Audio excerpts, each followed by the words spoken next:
చిత్తూరు జిల్లాలో వాహనాలను నడిపే సమయంలో యువత కుటుంబ పరిస్థితులను ఆలోచించి డ్రైవింగ్ చేయాలని పలమనేరు ఎమ్మెల్యే అమర్నాథ్ రెడ్డి పేర్కొన్నారు.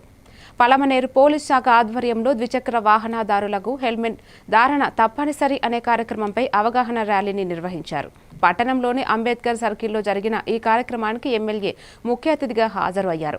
ఈ సందర్భంగా విద్యార్థులను మరియు యువతను ఉద్దేశించి ఆయన ప్రసంగించారు. ఈ సందర్భంగా అవగాహన ర్యాలీని పచ్చజెండా ఊపి ఆయన ప్రారంభించారు. ఈ కార్యక్రమంలో పలమనేరు డీఎస్పీ ప్రభాకర్, పలమనేరు మరియు గంగవరం సిఐలు మోహన్ రెడ్డి ప్రసాద్ పాల్గొన్నారు.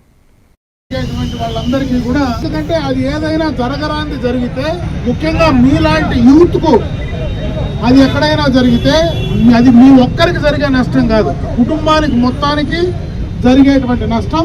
కాబట్టి ఆ నష్ట నివారణ కల్పించాలంటే ముఖ్యంగా మీలాంటి యువకులు ఖచ్చితంగా హెల్మెట్ ధరించాల్సినటువంటి అవసరం ఉంది.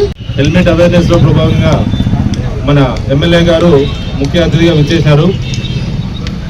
దీని ముఖ్య ఉద్దేశము మనకి చిత్తూరు పోలీసు ఈ యాక్సిడెంట్స్ ఎక్కువ అవుతున్న కారణంగా, హెల్మెట్ లేని కారణంగా యాక్సిడెంట్స్ లో ఎక్కువ మంది చనిపోతున్నారు. నియర్లీ ఈ సంవత్సరం ప్రమాదాలు చాలా ఎక్కువగా జరుగుతున్నాయి ప్రపంచవ్యాప్తంగా. ఇండియాలో కూడా చాలా ఎక్కువగా జరుగుతున్నాయి, మన రాష్ట్రంలో కూడా జరుగుతున్నాయి ఎక్కువగా.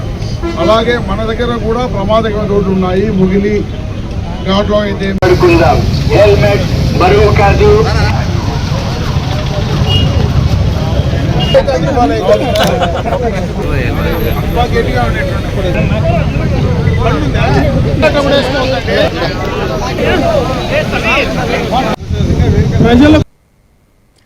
అన్నమయ్య జిల్లా రైల్వే కోడూరు